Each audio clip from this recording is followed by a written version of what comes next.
Whish. In the frame of the door, the Cortessa snarls. A dollop of saliva drips from its gums and slips to the floor. I swallow, keeping my eyes fixed on the beast. Around me, the room begins to vibrate. At my feet, a layer of dust puffs up from the floor. Tiles on the walls rumble and clatter to the ground. I glance around, but the Cortessa growls when I take my eyes from her, so I look back. She fades behind an intricate shimmer of energy. I gasp as I recognize a face in the strange warping of reality. Bellamy! Then the face crystallizes, and I realize it's not the captain. Nia! Nia! I spent ages flicking through the various internal settings of Virial's intricate programs until I finally found it. An echo of wish led to this place. I glance around at the eerie shadows as the virtual world shimmered into existence around me. Wish! I cry, seeing her standing there, awake and whole. My head dances and I grin, lifting a hand to wave. The joy on her face is fleeting. It's devoured almost instantly by panic.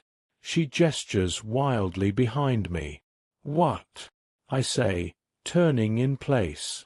I gasp as a large, furry, four-legged beast takes a step toward us from the narrow doorway. I take several steps backward, then feel the solid wall behind us. Wish reaches out to grasp my hand. I grip hers in mine. I shouldn't have used a timer, I mutter.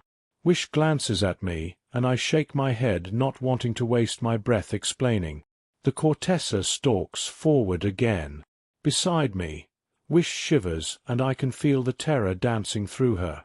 I take a breath, trying to steady my thoughts. The beast fixes its gaze on my sister.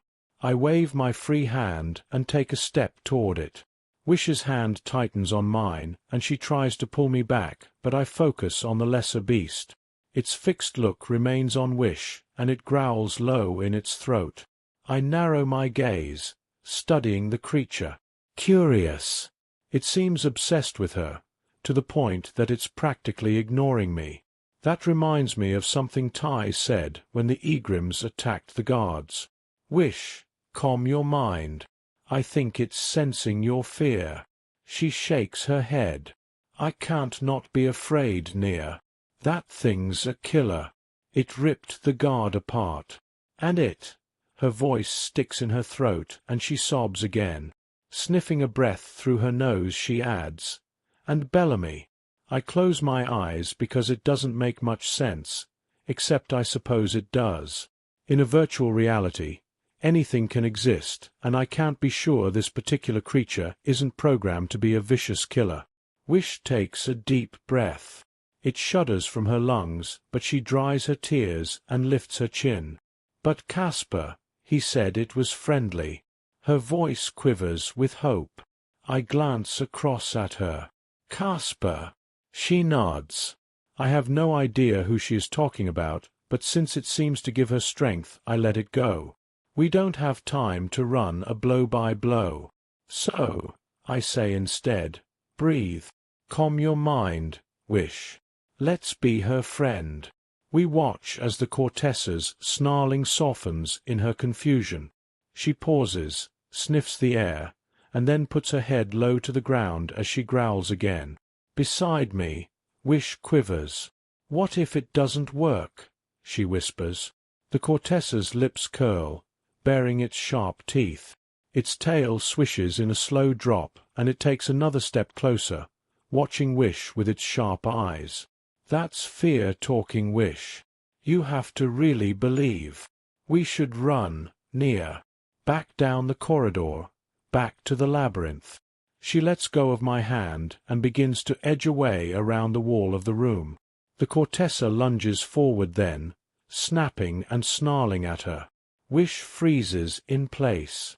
I step between the beast and Wish. By breaking its eye contact with Wish, I force the creature to acknowledge me. Hey! I shout. Leave her alone. The beast's low grumble echoes around the room. My confidence doesn't make it back down or show any signs of a friendly reception. I swallow as I see the way it sizes me up. You're right. We should run. I wave a hand beside me to indicate to Wish that she should continue to edge around the room toward the corridor. I match each step she makes, keeping myself between her and the Cortessa. The beast's eyes follow me.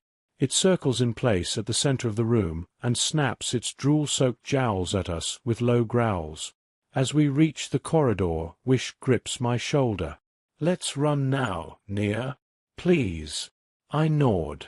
On 3. I flex my legs. 1. I keep my gaze fixed on the Cortessa.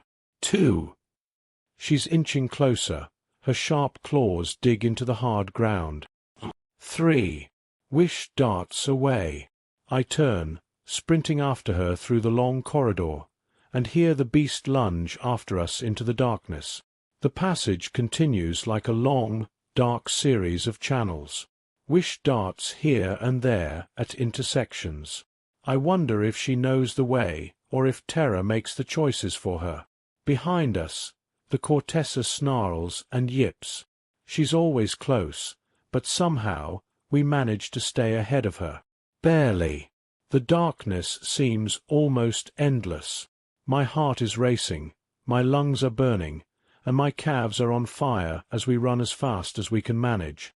It can't possibly be fast enough, because the Cortessa's long strides sound with soft pads against the floor behind us. Wish bursts through into the brighter light beyond the long corridor. I race to follow. I glance back over my shoulder at the Cortessa chasing our heels. Something heavy slams into my feet, and I trip, stumbling over. I crash into the ground. The breath hisses from my lungs, and pain ricochets through my hands and knees. I wince, trying to roll away, but come face to face with the bloody, horrified features of my doppelganger. His mouth is frozen open in terror, his eyes wide but dull with lifelessness. My heart stills and my breath catches. Wish screams, startling me back to action. I roll onto my back as the beast lunges forward toward me. Its fangs seem huge. I raise my hands to shove back the beast. They meet the wall of its heavy chest. Her weight is crushing. She's bigger than I realized. All I hear is Wish's screams and the heaving breath of the Cortessa. The smell of it taints my nostrils. The sticky heat of its breath on my skin makes me want to retch. My hands grasp in its fur. I try to throw it off me, but I'm not strong enough. The beast's mouth, wet lolling tongue and sharp fangs, wraps around my throat. Then everything seems to shimmer around us. My hands thrash, and all I see is darkness, but the weight is gone. In its place is an uncomfortable tightness over my eyes, nose, and ears. I lift my hands and wrench off the headset, throwing it across the room as my lungs heave for breath. I turn to Wish. She's sitting up and tugging at the cord around her head. I help pull the headset off, let it drop behind her, then detach the rest of the wires connecting her to the machine. Nia! Nia! She cries, reaching for me the moment our hands are free. She clasps me tight, sobbing hard against my shoulder. Tears stream down my own face, and I feel my breath tight in my lungs as I clutch her to me. I run my hand through her hair and just hold her tight and close. I don't want to ever let her go.